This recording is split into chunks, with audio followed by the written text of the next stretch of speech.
Thank you.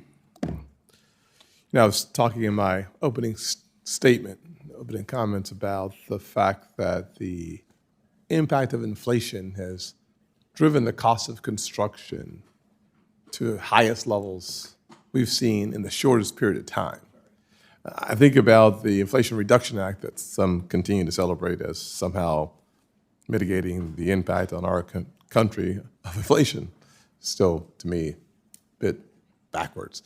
One program within that IRA is the Greenhouse Gas Fund that has to get $27 billion out the door by September the 30th. And the way I look at it, Dr. Getty's from an economist, you rush $30 billion, $27 billion out of the door in an already hot, artificially stimulated economy. Chances of it having a negative impact within the construction industry, I think, is pretty high, personally. I think the fact of the matter is that the COVID relief package, first bill passed by the Democrats, $1.9 trillion, the Inflation Reduction Act, the IIJA, the CHIPS Act, those resources flooding into the economy, some of it, not all of it immediately, only helped impact the inflation that the average American has been feeling. So from the macroeconomy perspective, the loss of spending power of the average American is around $28,000 cumulative over the last 3 years. 3.5 years. Can you please speak, Dr. Geddes, to the inflationary impacts regarding infrastructure specifically and its development because of the inflationary environment that we find ourselves in today? Yeah, thank you, Senator. I think it's two ways of approaching that. One would be from the macroeconomic theory that you mentioned, and you're stimulating demand in a highly supply-constrained environment. And the theory implies that is going to be inflationary. On the sort of empirical or statistical side, it's difficult to tease out the effects of a particular program on the overall inflation rate. Yes. But I think it's worth noting, maybe emphasizing a part of my testimony to your original statement about how inflation in this sector, in the heavy civil construction sector, is higher. There's a block quote that I have from The Economist in November 2023 that says, "The problem is that inflation has been rampant in the construction sector, making delays that much more pernicious. The single biggest component of the infrastructure package was a 50% increase in funding for highways to $350 billion over 5 years. But highway construction costs soared by more than 50% from the end of 2020 to the start of 2023, in effect wiping out that extra funding." So the purchasing power effects are being diminished or wiped out by the added spending, or added inflation.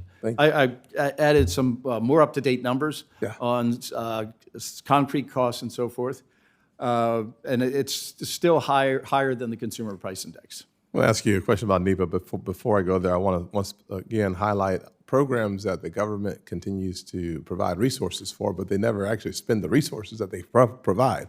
As an example, back in 2021, Congress approved $42 billion to help connect more Americans to the internet, basically. Looking at a tweet that I saw and found, at this point, it had been 987 days since the plan was enacted, and 0 Americans had been connected, 0 shovels worth of dirt had been turned, even though there had been $42 billion set aside for programs to help connect Americans. The challenge, of course, the government rewards itself based on its intentions, not based on the actions that follow those intentions. You mentioned the cumbersome process that NEPA creates for getting shovel-ready projects started. Mm-hmm. Would you expound for the rest of my time that I have? Sure. So NEPA had, again, very good intentions. I believe when it was passed in 1970, it's grown over time. It's sort of a whole lot of things going on.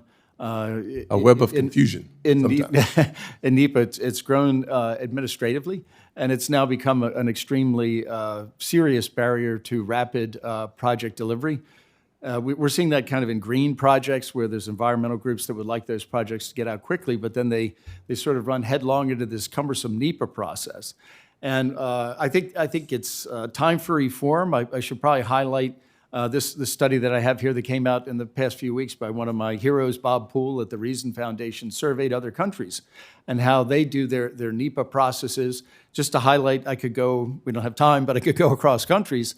Australia has a sort of a one-stop shop for its environmental review and permitting process called the Department of Climate Change, Energy and the Environment and Water, and they have strict time limits on how quickly their reviews of environmental permitting processes have to go, like 20 days for the first stage, 30 for the second.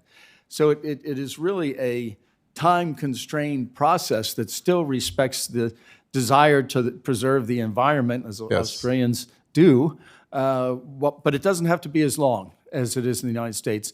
And as we know, Senator, time really is money in infrastructure. Absolutely. If you delay a project, it always goes up in cost. Thank you. Last point, and I'm running out of time here. I'd love for us to, I'll submit it for the records, questions about the public-private partnerships that actually reduces cost, extends long-term maintenance, and puts part of the onus on the private sector. Thank you.